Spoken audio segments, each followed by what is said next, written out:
សូមស្វាគមន៍មកកាន់ដំណើរកម្សាន្តទៅកាន់ប្រាសាទព្រះវិហារហើយនេះគឺជាដំណើរកម្សាន្តមួយដែលរៀបចំឡើងដោយក្រុមខ្ញុំទៅប្រាសាទព្រះវិហារហើយកន្លែងនេះគឺជាត្រង់សេដែល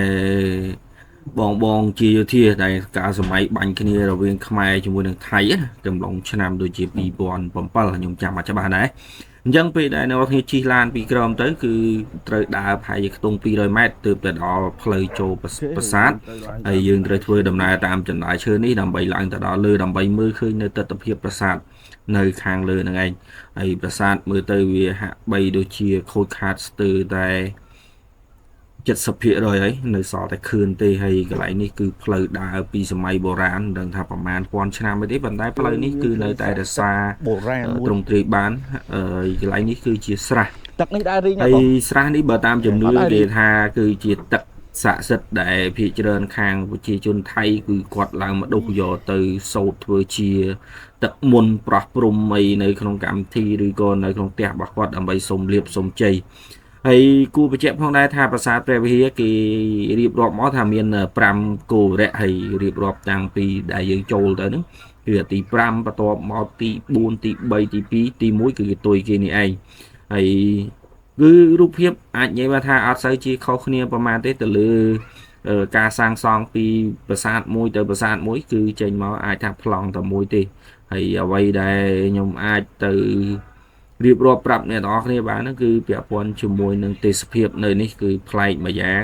គឺយើងអាចមើលឃើញប្រាសាទដែលជាស្នាដៃរបស់ដូនតាខ្មែរយើងដែលគាត់បានបន្សល់ទុកឲ្យកូនចៅជំនាន់ក្រោយសម្រាប់មើល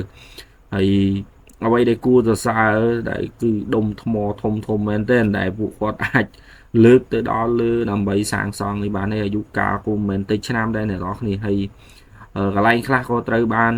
បាក់ស្ទើរតែទាំងស្រុងកន្លែងខ្លះក៏នៅរក្សារូបរាងបានប៉ុន្តែ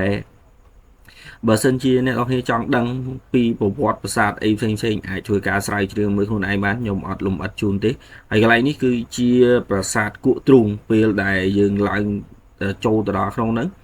យើងគក់ទៅគឺលន់ខ្ទរដូចនេះអញ្ចឹងហើយកន្លែងនេះខ្ញុំសាកមើលតែមានខ្ទរទ្រូងចង់រុះថ្លើមវិញ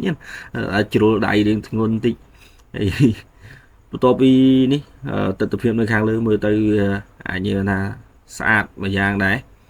ទៅលើការរៀបចំរបស់ដូនតារបស់យើងមានក្បាច់មានក្បូរហើយ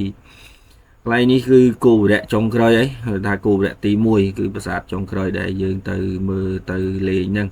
ហើយនេះគឺជាហោជាងដែលធ្លាក់មកហើយ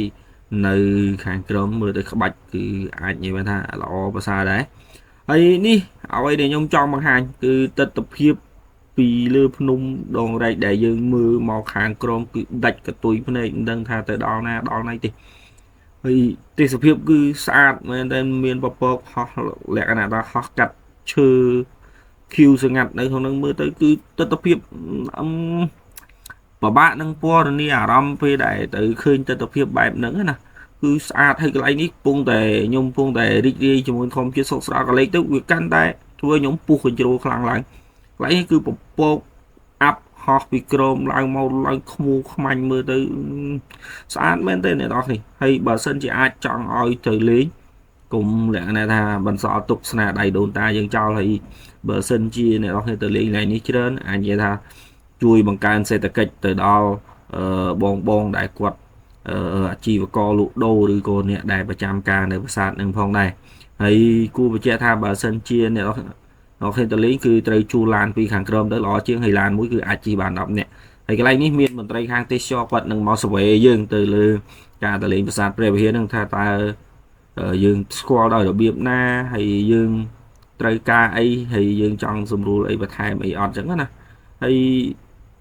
បន្ទាប់ពីមើលហើយយើងក៏ដើរចេញមកវិញហើយក៏ពេលដែលកំឡុងពេលដែលពួកខ្ញុំចេញមកវិញក៏ឃើញពុកម៉ែបងប្អូនយើងជាច្រើនដែលគាត់ឡើងទៅណាហើយកន្លែងនេះគឺ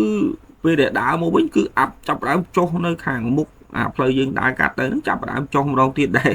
វាទិដ្ឋភាពប្លែកមួយទៀតពេលដែលយើងទៅគឺយើងឃើញតែប្រាសាទដែរមកវិញគឺមានអាប់មានអីមួយទៀតហ្នឹងទៅមើលទៅគឺ